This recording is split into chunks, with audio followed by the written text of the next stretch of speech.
Gita LLB ধারাবাহিকের আজকের পর্বে ধারাবাহিকের শুরুতে আমরা মুখার্জি বাড়িতে দেখতে পাই। স্বাদের অনুষ্ঠানে মুখার্জি বাড়ি বেলুন এবং লাইটে সেজে উঠেছে। সেখানে কাবেয়া গীতাকে এনে বসায় এবং পর্যায়ক্রমে গীতার সামনে খাবারগুলো সুন্দর করে সাজিয়ে দেয় এবং পরবর্তীতে একে একে সবাই গীতাকে আশীর্বাদ করে এবং স্বাদ খাইয়ে দেয়। সবাই খুব আনন্দ উৎসবে মেতে উঠেছিল। কিছুক্ষণ পর বড়বাবু গীতাকে ফোন করলে কাবিয়া বলে, আজকে তোমার কোনো ফোন ধরা চলবে না, এখন তুমি স্বাদের অনুষ্ঠানে মন দাও। এদিকে অগ্নিজিৎ মুখার্জি বলে, হ্যাঁ গীতা, তুমি খেয়ে নাও, সারাদিন তুমি কিছু খাওনি, এমনকি বেবিটাকেও খাওয়াওনি, এখন তোমার ফোন রিসিভ করা চলবে না। কিন্তু ফোনটা এক নাগারে বাজতেই থাকে। পরবর্তী সিনে মেহেক ফোনটা রিসিভ করে এবং বড়বাবু বলে, অনেকক্ষণ ধরে ফোন দিচ্ছি কিন্তু ফোনটা রিসিভ হচ্ছে না, গীতা কোথায়? তখন মেহেক বলে, আজকে গীতা বৌদি স্বাদের অনুষ্ঠান, তাই বৌদি খাচ্ছিল। কি হয়েছে আমাকে বলুন।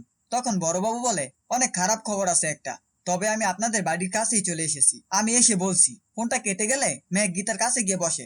তখন গীতা মেঘকে জিজ্ঞেস করে, কে ফোন করেছিল? মেঘ বলে, পুলিশ স্টেশন থেকে বড়বাবু ফোন করেছিল এবং বলল খুব খারাপ একটা খবর আছে নাকি। আমি জিজ্ঞেস করলাম, কিছু বললো না। তখন গিনিরা গীতাকে বলে, গীতা, এখন তোর এসব কিছু ভাবতে হবে না, স্বাদের অনুষ্ঠানে মনোযোগ দে, দরকার হলে পরে যোগাযোগ করে নিবি। পরের পাঠে আমরা দেখতে পাই গীতার স্বাদের অনুষ্ঠানের জন্য স্বস্তিক বাবু মিষ্টি আনতে যায়, কিন্তু ফেরার পথে কিছু গুন্ডা স্বস্তিককে পথে আটকায়। স্বস্তিক গাড়ি থেকে নামতেই গুন্ডাগুলো স্বস্তিককে গুলি করে এবং বডিটা নিয়ে চলে যায়।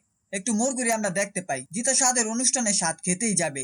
তখন সেখানে বড়বাবু আসতেই সবাই খুব চমকে যায় এবং অগ্নিজিৎ মুখার্জি জিজ্ঞেস করে, কি হয়েছে?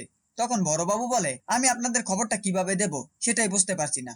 সবাই মিলে বড়বাবুকে জিজ্ঞেস করে, হেয়ালি না করে কি হয়েছে সেটা বলুন। তখন বড়বাবু কাপা কাপা গলায় বলে, পাশের গলিতে শুট হয়েছে, গুলি চলেছে যিনি ড্রাইভ করছিলেন তার ওপর। তখন গীতা উঠে বলে, আপনি কি বলছেন বড়বাবু?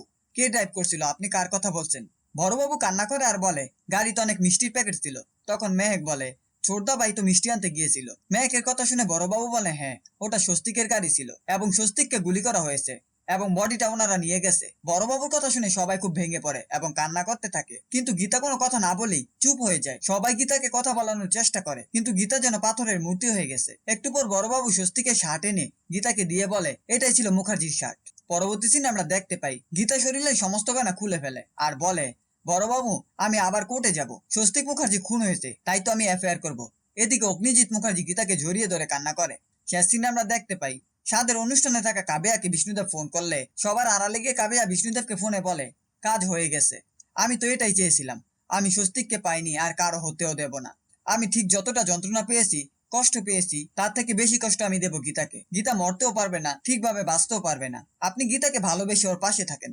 এই ছিল গীতা এলএলবি ধারাবাহিকের আজকের আপডেট। ভিডিওটি ভালো লাগলে চ্যানেলটিকে সাবস্ক্রাইব করে পাশে থাকা বেল আইকনটি অন করে দিন।